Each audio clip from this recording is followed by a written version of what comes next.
কোনো দেশে কোনো গণতান্ত্রিক ব্যবস্থা কার্যকর থাকতে পারে না। ফলে বাংলাদেশের গণতান্ত্রিক ব্যবস্থা কার্যকর করার, প্রতিষ্ঠা করার কিংবা যারা গণতন্ত্রের পক্ষে নিজেদের অঙ্গীকার রাখতে চান তার প্রাথমিক ব্যাপার হচ্ছে তারা গণমাধ্যমের স্বাধীনতার পক্ষে কাজ করবেন কিনা। আমরা আমাদের দলের পক্ষ থেকে আমাদের সংগ্রাম আছে, আমাদের অঙ্গীকার আছে যে গণমাধ্যমের স্বাধীনতা নিশ্চিত করার জন্য আমরা আমাদের সর্বোচ্চ লড়াইটা করব। গণমাধ্যমের স্বাধীনতা, মুক্ত হওয়া, এটা অর্থ কি? স্বাধীনতা কিংবা মুক্তি কি মানে কোন রকম শর্ত নিরপেক্ষ?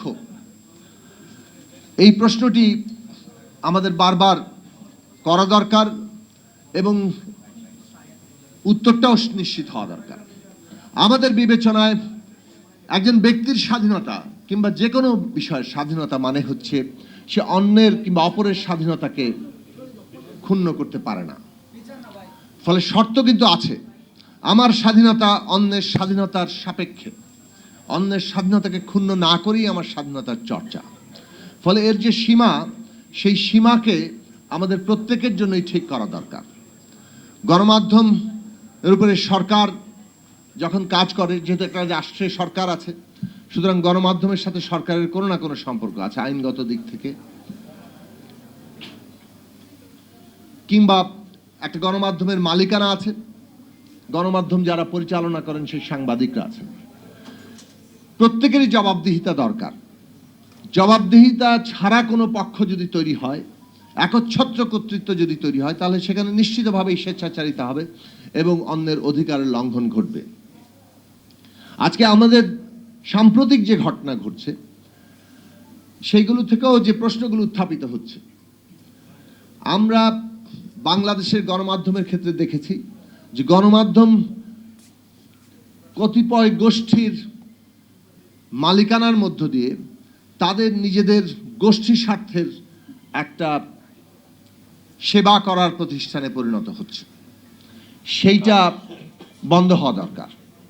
ফলে সংস্কারের ক্ষেত্রে একটা গুরুত্বপূর্ণ দাবি উঠেছে যে গণমাধ্যমের মালিকানা কিভাবে নির্ধারিত হবে, গণমাধ্যম যারা করবেন তারা কিভাবে সেই মালিকানাটাকে নিশ্চিত করবেন। ব্যক্তি চাইলেন, অনেকগুলো গণমাধ্যম খুলে ফেললেন, এই জায়গাটা বন্ধ হওয়া দরকার।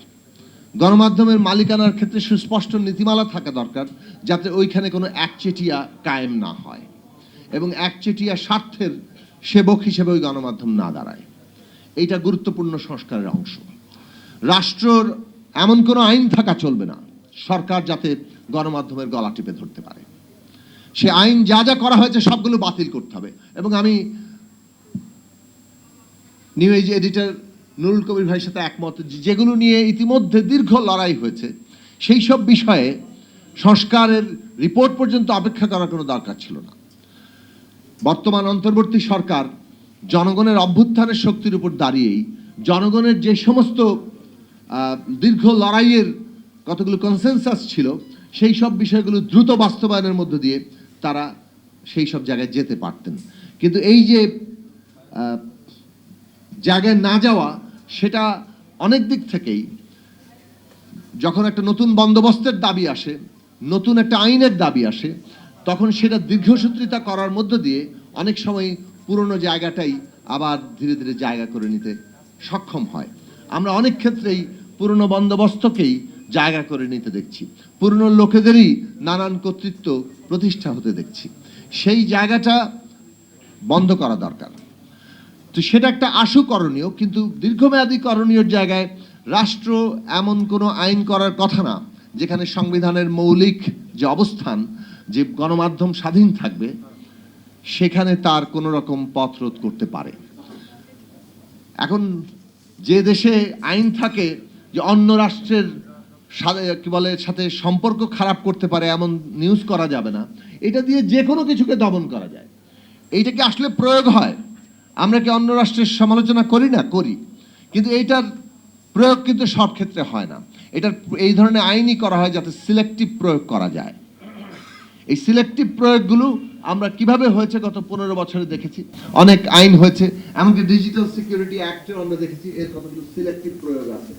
এবং মূলত সমাজে মানে ডান্ডার শাসন হচ্ছে ক্ষমতাটার প্রদর্শনী আছে, ভয় দেখানোর চেষ্টা আছে, এইটাই হচ্ছে মূলত এই সমস্ত আইনগুলোর মূল প্রেরণা। সমাজে ভয় তৈরি করা এবং সেই ভয়ের বিরুদ্ধে আমাদের লড়াই করা, কারণ আমরা একটা ভয়হীন সমাজ তৈরি করতে চাই। এবং গণতান্ত্রিক সমাজের এটাই মূল বৈশিষ্ট্য যে সে সমাজ থেকে ভয়কে দূর করতে পারে। ফলে আমাদের প্রধান বিবেচনা থেকে রাষ্ট্র এমন কোনো আইনই করতে পারবে না যে আইনের জায়গাতে আসলে কোনো না কোনো ভাবে সে গণমাধ্যমের স্বাধীনতাকে খর্ব করে। ফলে সেইটার জন্য সামাজিক রাজনৈতিক শক্তির, যাকে বলে শক্তিশালী হওয়া, ঐক্যবদ্ধ থাকা, সচেতন থাকা, সক্রিয় থাকা, সরব থাকা, সেইটা খুব জরুরি প্রশ্ন। ফলে গণতান্ত্রিক ব্যবস্থা কেবল আইন নয়, গণতান্ত্রিক ব্যবস্থা একদিকে যেমন আইন, অন্যদিকে তার সক্রিয় জনগোষ্ঠী যারা তার সেই আইনি অধিকারগুলো নিয়ে সরব থাকে। এবং শেষ পর্যন্ত যেটা জরুরি জায়গা, খোদ সাংবাদিকদের নীতিমালা কি হবে, তাদের জবাবদিহি কি হবে। সাংবাদিকতাও একটা ক্ষমতা, ফলে সেই ক্ষমতার যদি কোনো জবাবদিহি না থাকে তাহলে সেইখানেও বড় জায়গা। এখন এথিক্যাল জার্নালিজমের জায়গা থেকে সেই নীতিমালা নিশ্চয়ই আছে, এই বিষয়ে সাংবাদিকরা আমার চাইতে ভালো বলতে পারবেন, কিন্তু সেই এথিক্যাল জার্নালিজমের জায়গাটাই আরো জনগণের কাছে সর্বমানুষের অধিকার নিশ্চিত করার নীতিমালার জায়গাতে আসা দরকার। সেখানে যদি নীতিমালা থাকে তাহলে সাংবাদিকদেরও জবাবদিহি করার জায়গা থাকে। ফলে কারোরই একচ্ছত্র ক্ষমতা যাতে সমাজে তৈরি না হয়, সেইটাই গণতান্ত্রিক ব্যবস্থা। এবং সেই গণতান্ত্রিক ব্যবস্থা নির্মাণের জন্য আমরা লড়ছি। এই অভ্যুত্থান, এত আত্মত্যাগ, এত রক্ত, তার মূল প্রেরণার জায়গা যাতে কেউ ছড়ি ঘোরাতে না পারে।